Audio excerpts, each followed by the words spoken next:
Olá, eu sou o Dr. José Ortiz, eu sou neurocirurgião e eu fiz pós-graduação em psiquiatria. Hoje nós vamos falar sobre a doença de Alzheimer, um tema muito frequente no consultório. Eu vou falar primeiro no início sobre a doença em si, depois algumas dúvidas e depois os avanços que existem nessa doença. Quem não quer ter uma memória boa? Por outro lado, quem não tem medo de perder a memória? Já dizia um grande neurocientista que nós somos o que nós lembramos. Já iniciamos desmistificando uma situação onde os familiares dos pacientes com Alzheimer têm muito medo de herdar essa doença, a menos que a pessoa tenha um histórico familiar de muitas pessoas com Alzheimer, ou a pessoa desenvolveu Alzheimer muito cedo, antes dos 60 anos, a chance de ter o Alzheimer é igual à população em geral. Primeiramente, temos que revisar o que é um neurônio. O cérebro tem entre 80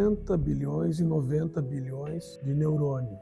A doença de Alzheimer é a perda de neurônios em determinadas áreas do cérebro. Existem duas causas de acometimento do neurônio nessa doença. Uma externa ao neurônio e a outra dentro do próprio neurônio. Entender isso eu acho importante para depois entender sobre o tratamento. Na própria membrana do neurônio existe uma quebra de uma proteína que se desprende do neurônio, da membrana externa. Esse pequeno fragmento se junta com outros pequenos fragmentos e fazem uma placa. E essa placa, ela é pegajosa e sufoca o neurônio. Essa placa nós chamamos de placa amiloide. Quanto à parte interna, causa interna, nós temos microtúbulos que fazem o transporte de substâncias de uma parte do neurônio até a outra extremidade. Esses microtúbulos, eles são importantes para esse transporte de proteínas, neurotransmissores, nutrientes. Esses microtúbulos, eles são agrupados e são presos por uma proteína, que nós chamamos proteína tal. Quando essa proteína existe uma hiperfosforilização dela, ela se rompe e não consegue mais fazer essa presilha que ela estava fazendo. Se forma, então, emaranhados, que são esses microtúbulos espalhados dentro do neurônio. Tudo isso não acontece em todo o cérebro ao mesmo tempo. Ele começa numa área chamada hipocampo, em outra área chamada lobo frontal, em parte do lobo parietal e no tronco cerebral, um local chamado locus coeruleus. Para saber, então, o que acontece na doença de Alzheimer, nós temos que saber o que aquela área é responsável. O hipocampo é uma área que é responsável pela memória. Parte do lobo frontal, que é afetada pelo Alzheimer, é responsável pelo julgamento. No lobo parietal,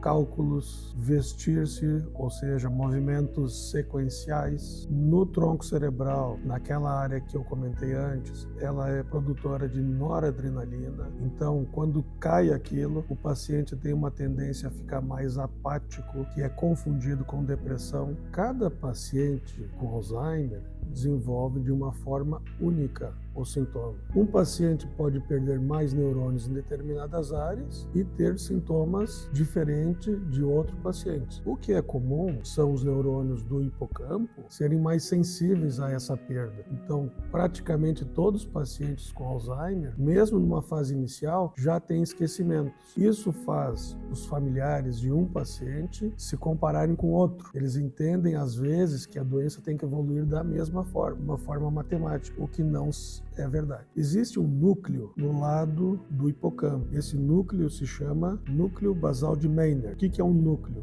É um agrupado de neurônios. Quando se perde esses neurônios, se produz menos acetilcolina. Não é o nome do núcleo que eu quero que se guarde, mas eu quero que se guarde essa acetilcolina, que é um neurotransmissor fixador da memória. Isso é importante a gente saber, porque a maioria dos medicamentos irão ofertar essa falta de acetilcolina. Hoje, os tratamentos, eles não agem diretamente na causa daquela placa amiloide nem na proteína tal. Eles melhoram os sintomas.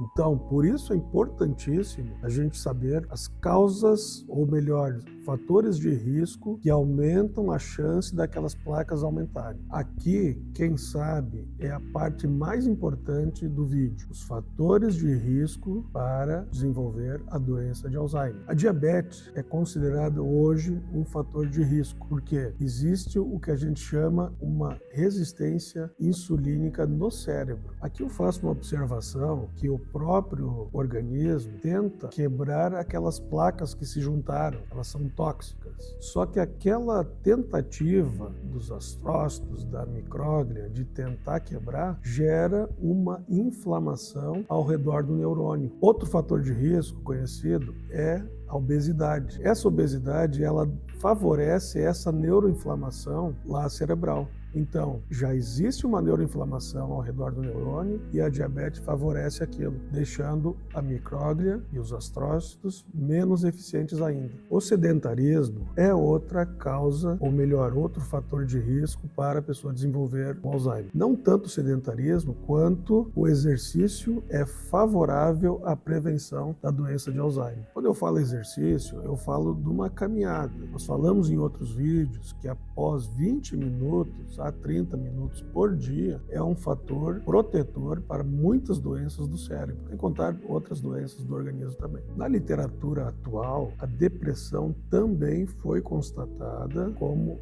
fator de risco para desenvolver a doença de Alzheimer. Depressão causaria uma neuroinflamação ao redor do neurônio, o que desfavoreceria aquele combate daquelas proteínas, então agrupadas, que se chamam placas. Quando eu falo neuroinflamação, eu não estou falando em neuroinfecção. Neuroinfecção é uma infecção por bactéria, vírus, fungos, que não é o caso. A neuroinflamação é uma reação a um combate para a destruição daquela proteína que a gente chama proteína amiloide. Aqui entra agora o que está cada vez mais sendo evidenciado, que a dieta, ela favorece a proteção cerebral. Nós chamamos de dieta mediterrânea, uma dieta que favorece frutas, verduras, nozes, peixes, azeite de oliva, entre outros. Essa dieta, ela favoreceria a não inflamação ao redor do neurônio. Então, nós já vemos uma ligação entre dieta, intestino e o cérebro. Isso está sendo muito bem aprofundado em relação ao microbioma do intestino. Antigamente se chamava flora intestinal, e algumas influências que ele poderia ter nessa defesa que está acontecendo para combate da doença, que o próprio organismo tenta fazer no início. O sono, ele também é importantíssimo para a limpeza, entre aspas, de resíduos entre os neurônios. Então, ele ajudaria também a combater, tirar alguns resíduos nesse combate do organismo contra a doença. Esse sistema, limpeza, nós chamamos sistema linfático. Eu acho interessante, fizemos 2 vídeos sobre o sono, sobre a importância do sono, seria interessante vocês revisarem. De todos os fatores de risco, a idade seria o único fator de risco que nós não poderíamos atuar. Sabemos que quanto mais tempo ou mais idade, maior o risco da doença. Acima de 85 anos, 40, 30, 50%, a literatura diverge um pouco, existe um risco da pessoa desenvolver o Alzheimer. Concluindo sobre os fatores de risco, ainda existem outros, ainda menores,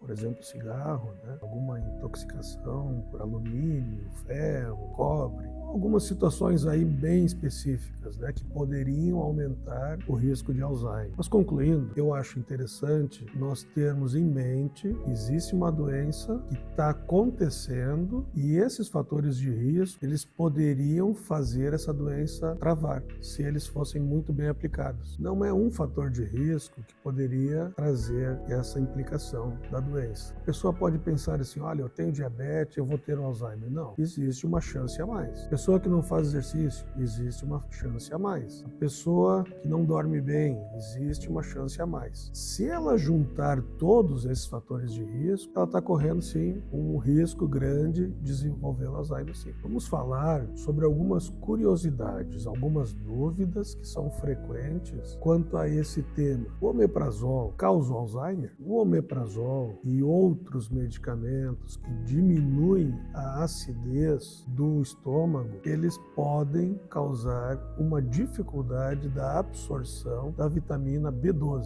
Essa vitamina, sim, importantíssimo para o cérebro e para a memória. É muito comum no consultório, o paciente chega, traz todos os medicamentos e bota em cima da mesa. Aí ele diz assim, esse é para pressão, esse é para o colesterol, esse é para diabetes e esse aqui é o remédio que eu uso para o estômago porque eu estou tomando todos esses medicamentos. Isso é um erro, porque se o paciente entende que ele está tomando ali os prazóis, esses, para proteção, ele mais pode estar se prejudicando do que se ajudando.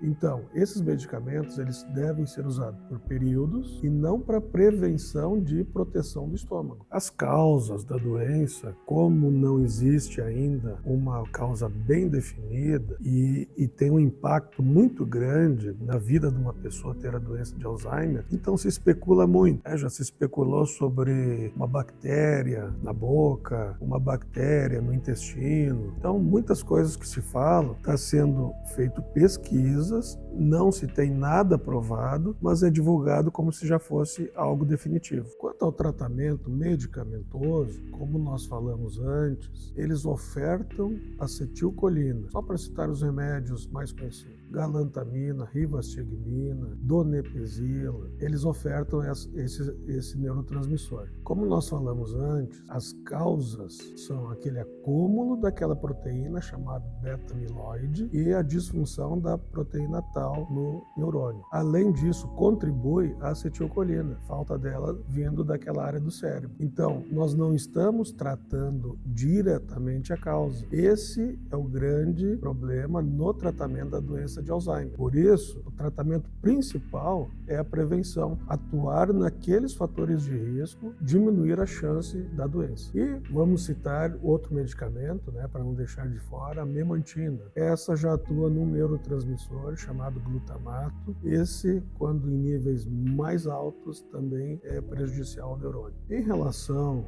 aos avanços no tratamento, eu falei várias vezes que nós não atuamos diretamente naquela placa que está sufocando o neurônio. Então, os tratamentos atuais, eles estão indo nessa direção. Esses novos medicamentos, se iniciou pesquisas em 2019, 2021, agora em 2023. Os primeiros medicamentos que atuavam nessas áreas, nessa placa, eles causaram alguns danos. Então, está sendo aprimorado ainda o medicamento para esse fim. Ainda hoje não tem nada provado na vigilância brasileira. Essas medicações, fazendo uma observação, elas são usadas somente no início da doença. Eles não existem resultados satisfatórios em pessoas já com Alzheimer estabelecido mais adiantado. Existe uma possibilidade de uma vacina.